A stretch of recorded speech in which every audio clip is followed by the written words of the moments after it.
Tanong ko lang po sana kung ano po ba yung bukod po sa mabuting gawa, ano po ba yung mga dapat na bagay na gawin para maligtas makapasok sa pito ng langit? Alam mo kapatid, wala namang ibang paraan para makapasok sa langit kundi yung gumawa ng mabuti eh. Kasi ang hindrance o ang barrier para wag kang makapasok sa langit, yung kabaligtaran ng mabuti. 21:8 ng Apokalipsis. Ngunit sa mga duwag at sa mga hindi mananampalataya at sa mga kasuklam-suklam at sa mga mamamatay tao at sa mga mapakiapid at sa mga manggagaway at sa mga mapagsamba sa Diyos-Diyusan at sa lahat ng mga sinungaling, ang kanilang bahagi ay sa dagat-dagatang nagniningas sa apoy at asupre na siyang ikalawang kamatayan. Lahat ng kasama ang ginagawa ng tao, yun ang magdadala sa kanya sa impyerno, sa dagat-dagatang apoy.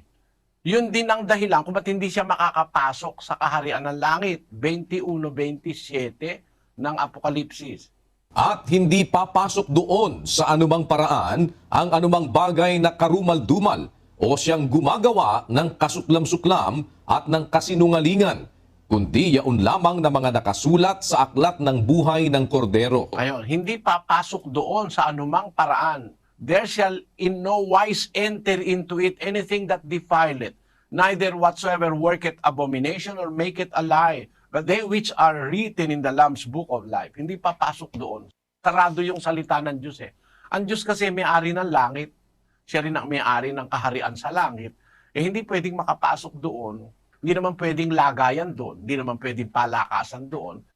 Hindi pwedeng makapasok ang anumang karumal-dumal o gumagawa ng kasuklam-suklam. Kaya, ang kailangang magpapasok sa'yo doon, yung gawa. Yung gawang masama, hindi pwedeng makapasok doon. Eh, alin ang magpapasok sa'yo, magpapapagindapat sa'yo para makapasok ka sa kaharian ng langit?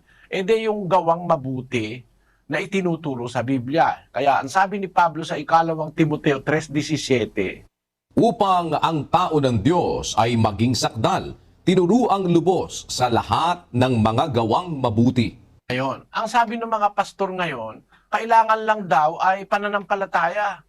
Eh kung kailangan ay pananampalataya lang, bakit sinabi ni Pablo, ang tao ng Diyos upang maging sakdal, tinuruang lubos sa lahat ng gawang mabuti. Ba't kailangan pagturuan kung kailangan ay pananampalataya lang? Ba't tuturuan pa ng gawang mabuti? Bakit? Kasi hindi sapat yung pananampalataya lang daldal. Ang kailangan sa pananampalataya, yung pananampalatayang may kasamang gagawing mabuti. 2:22 ng Santiago. Nakikita mo na ang pananampalataya ay gumagawang kalakip ng kaniyang mga gawa at sa pamamagitan ng mga gawa ay naging sakdal ang pananampalataya. Pakaliwanag sa Biblia eh. Hindi basta pananampalataya lang. Ang pananampalataya nagiging sakdal sa pamamagitan ng gawa. Aling gawa? Eh yung gawang mabuting itinuro ng Diyos. Eh yung mga pastor, magbabasa ng isang talata, hindi alam kung ano kahulugan, ipapakahulugan na ngayon sa sarili nila, hindi na kailangan niyang gawa. Sabi kasi sa 2:8 ng Epeso, ganito. Basahin nga natin, kapatid na Daniel. Sapagkat sa biyaya, kayo'y nangaligtas sa pamamagitan ng pananampalataya. At ito'y hindi sa inyong sarili, ito'y kaloob ng Diyos. Hindi sa pamamagitan ng mga gawa, upang ang sinuman ay huwag magmapuri. Diyan sila, babasahin nila, tapos ititigil nila sa 9. Kaya hindi na kailangan ng gawa. Kasi magmamapuri ka, pag naligtas ka, dahil gumawa ka, magmamapuri ka, magyayabang ka, sabi. Kaya hindi kailangan ng gawa, pananampalataya lang. Kung hindi mo sasaliksikin ito, maliligaw ka. Ang sabi ni Pablo, sa biyaya, kayo'y nangaligtas sa pamamagitan ng pananampalataya. Anong pananampalataya? Ito'y hindi sa inyong sarili. Ito'y kaloob ng Diyos. Ang magliligtas sa tao, yung pananampalatayang kaloob ng Diyos. Tapos sa 9, hindi sa pamamagitan ng mga gawa upang ang sino man ay huwag magmapuri. Hindi sa pamamagitan ng gawa upang ang sino man ay huwag magmapuri. Anong gawa? Yung gawa na ginagawa mong pansarili. Hindi yung gawa na itinuturo ng Diyos. Kung ang gagawin mo, gawang pansarili mo, katwiran mong pansarili, eh hindi yun ang ikaliligtas mo. Basahin natin ang Tito, Kapitulo 3, versikulo 5. Na hindi dahil sa mga gawa sa katwiran na ginawa nating sarili. Tamo, hindi sa gawa ng katwirang ginawa nating sarili. Kung sarili mong gawa, sarili mong inisip, sarili mong inventong gawa, hindi talaga kailangan yon. Hindi yun ang ikaliligtas mo. Kundi, yung gawa na ipinapagawa ng Diyos. Hindi yung sarili mong gawa. Katunayan, babalik tayo sa Efeso 2:9.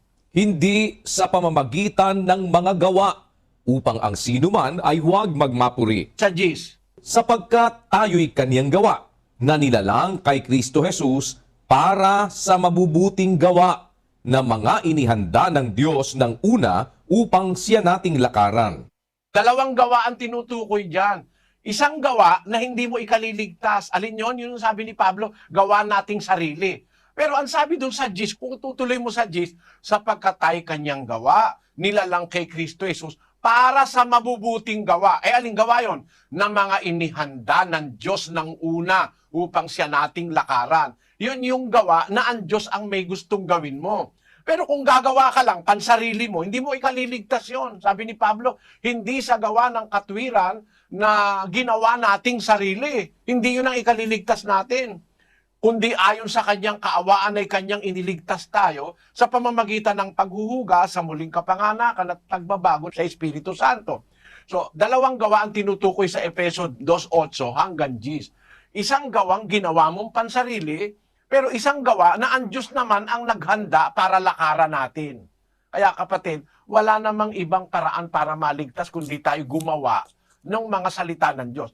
Ang totoo nga kahit yung hindi nakapakinig ng aral, yung nabuhay sa bundok, sa labas ng sibilisasyon, hindi narating ng Biblia, ang totoo, pati yun pwedeng maligtas dahil sa gawa Basahin natin ng 2:13 ng Roma.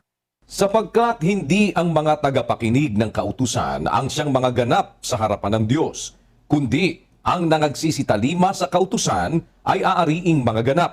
Sapagkat kung ang mga hentil na walang kautusan sa katutubo ay nagsisigawa ng mga bagay ng kautusan, ang mga ito na walang kautusan ay siyang kautusan sa kanilang sarili. Tamo, ito mga taong hindi nakarinig ng aral, mga hintil na walang kautusan. Sabi ni Pablo, hindi ang nakikinig ng kautusan ang maliligtas o magiging ganap, kundi yung tumutupad sa kautusan. Kasi kahit nakikinig ka, di mo naman tinutupad, di ka rin maliligtas. Pero kahit naman hindi ka nakapakinig, ang sabi niya, kung yung mga hintil, walang kautusan sa katutubo, hindi nakarinig ng kautusan, hindi nakarinig ng Kristo, hindi nakabasa ng Biblia, nabuhay parang ermitanyo, yung nabuhay ng mga dark ages ng istorya ng tao, yung mga taong nabuhay labas sa sibilisasyon, parang yung mga ipugaw ng araw, yung mga igorot na walang narinig na Biblia, yung mga hintil na walang kautusan sa katutubo, kung nagsisigawa ng bagay ng kautusan, ang mga ito na walang kautusan ay siyang kautusan sa kanilang sarili. Inaari silang ganap ng Diyos. Pwede silang maligtas. Kahit wala silang narinig na aral, ginagawa naman nila yung mabuting nakasulat sa aral, pwede silang kaawaan at maligtas. Kaya tandaan mo kapatid, ang lahat ng tao maliligtas sa gawa. Nakapakinig at hindi nakapakinig, ang makakapagligtas yung gawang mabuti sa kapwa-tao at sa harap ng Diyos. Pakinggan mo. Sa 20:11-12 ng Apokalipsis. At nakita ko ang isang malaking luklukang maputi, at ang nakalukluk doon na sa kaniyang harapan, ang lupa at ang langit ay tumakas, at walang nasumpungang kalalagyan nila. At nakita ko ang mga patay, malalaki at maliliit, na nangakatayo sa harapan ng luklukan, at nangabuksan ang mga aklat, at nabuksan ang ibang aklat, na siyang aklat ng buhay. At ang mga patay ay hinatulan ayon sa mga bagay na nasusulat sa mga aklat, ayon sa kanilang mga gawa. Kita mo, di ang paghatol ayon sa gawa, hindi ayon sa pananampalataya. Kung pananampalataya lang, wala ka namang gawa. Ano sabi ni Santiago ron? Basahin natin ng 2:26. Sapagkat kung paanong ang katawan na walang espiritu ay patay, ay gayon din ang pananampalataya na hiwalay sa gawa ay patay. Pananampalatayang patay. Pananampalataya ka lang, wala ka namang ginagawa. Maliligtas ka ba nun? Walang kaligtasan doon. Kasi ang tao hahatulan sa pamamagitan ng gawa. Pagdating nung huwisyo pinal, sabi ni Juan, nakita ko yung luklukang maputi, tapos ang nakalukluk doon. At nabuksan ng aklat, nabuksan ng ibang aklat na siyang aklat ng buhay. Ang mga patay ay hinatulan ayon sa mga bagay na nasusulat sa mga aklat, ayon sa kanilang mga gawa. Kaya napakahalaga ng gawa. Sa tanong mo, kapatid, bukod sa mabuting gawa, ano pa ba ang dapat nating gawin para maligtas? Wala na. Yun lang mabuting gawa ang pinapagawa ng Diyos sa atin. Hindi naman sinabi ng Diyos na magmilagro kayo.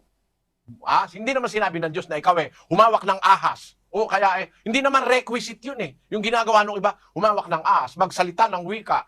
Walang ipinagagawang ganyan ng Diyos Ang ipinagagawa ng Diyos nasa Biblia, yung bawat gawang mabuti.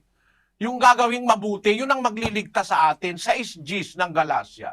Kaya nga, samantalang tayo'y may pagkakataon, ay magsigawa tayo ng mabuti sa lahat at lalong-lalo na sa mga kasangbahay sa pananampalataya.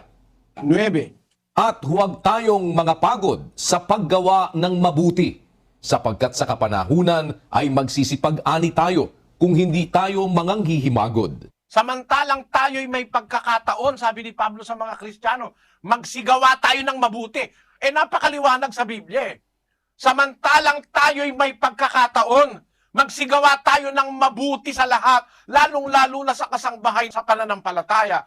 Kaya nga, huwag kayong mga pagod sa paggawa ng mabuti, sabi ni Pablo, sapagkat sa kapanahunan ay magsisipag-ani tayo kung hindi tayo manghihimagod. Maliwanag sa Biblia, kapatid. Kahit iabuloy mo lahat ng pera mo, ang ginagawa mo'y kasamaan, hindi ka makakalugod sa Diyos. Ibigay mo lahat ng pera mo, hindi ka gumagawa ng kabutihan, hindi ka tatanggapin ng Diyos. 13:16 ng Ebreo. Datapwat ang paggawa ng mabuti at ang pag-abuloy ay huwag ninyong kalimutan, sapagkat sa mga gayong hain, ang Diyos ay totoong nalulugod. Yung pag-aabuloy, utos yun. Pero yung mag-aabuloy, kailangan may kalakip na ginagawang mabuti. Nag-aabuloy ka, milyon-milyon sa pastor mo, akala mo ligtas ka na, hindi ka gumagawa ng mabuti, hindi ka maliligtas. Kasi ang sabi ng direktiba ng Diyos, ang paggawa ng mabuti at ang pag-abuloy, huwag niyong kalilimutan. Sa gayong mga hain, ang Diyos totoong nalulugod. Kaya nalulugod ang Diyos sa abuloy kung may kalakip na paggawang mabuti. Kung walang gawang mabuti, abuloy lang, ang nalulugod doon yung pastor dahil yumayaman siya. Pero ang Diyos na totoo, malulugod siya kung mag-aabuloy ka, kalakip ang paggawa ng mabuti. Kasi kahit maghandog ka, mag-abuloy ka, wala kang ginagawang mabuti, ang kalakip ay kasamaan, hindi tatanggapin ng Diyos yun. Genesis 4:3. At nangyari nang lumalakad ang panahon, ay nagdala si Cain ng isang handog na mga bunga ng lupa sa Panginoon. At nagdala rin naman si Abel ng mga panganay ng kaniyang kawan at ng mga taba ng mga yaon. At nilingap ng Panginoon si Abel at ang kaniyang handog. Datapwat, hindi nilingap si Cain at ang kanyang handog, at nag-init na mainam si Cain at namanglaw ang kanyang mukha. At sinabi ng Panginoon kay Cain, bakit ka nag-init at bakit namanglaw ang iyong mukha? Kung ikaw ay gumawa ng mabuti, di ba ikaw mamarapatin? Kita mo? Naghandog pareho magkapatid. Si Abel tinanggap, si Cain hindi. Namanglaw si Cain. Sabi ng Diyos kay Cain, ba't ka namanglaw? Ba't nag-init ka? Kung gumawa ka ng mabuti, kalakip ng handog mo, naghandog kasi siya. Kung gumawa ka ng mabuti, hindi ba ikaw din mamarapatin? Ano ibig sabihin? Naghandog man si Cain, o nag-abuloy man sa isang matuwid na salita, pero walang gawang mabuting kalakip, hindi siya minarapat. Si Abel, minarapat. Bakit? Ang kalakip ng gawa ni Abel, yung gawang mabuti, saka yung paghahandog. Minarapat siya ng Diyos. Si Cain, naghandog nga, pero wala namang gawang mabuti, hindi minarapat. Sa pastor ngayon, tatanggapin si Cain. Hindi ka tatanggihan. Babaero ka, drug addict ka, basta't magbigay ka ng ikapo, tatanggapin ng pastor. Ngayon, tanungin natin ang Biblia, bakit hindi tinanggap si Cain? Kasi walang kalakip na gawang mabuti yung paghahandog niya. Ano dahil? Basahin natin sa 3:12 ng unang Juan. Hindi gaya ni Cain na siya'y sama-sama at pinatay ang kanyang kapatid. At bakit niya pinatay? Sapagkat ang kaniyang mga gawa ay masasama at ang mga gawa ng kaniyang kapatid ay matuwid. Ayon. Ano ang gawa ni Cain? Ang kanyang gawa masasama. Kaya naghandog man siya, hindi tinanggap ng Diyos. Pinatay niya tuloy ngayon si Abel dahil nagselos siya. Ngayon, sino naman si Abel? Ang kanyang kapatid, ang gawa ay matutuwid, mabuting gawa. Kaya tinanggap naman ang handog ni Abel. Tandaan mo kapatid, Gusto mo makarating sa langit, maging dapat sa Diyos. Hindi mo pwedeng iwala ang gawang mabuti. Yun ang sagot sa iyong tanong. Sana naunawaan mo.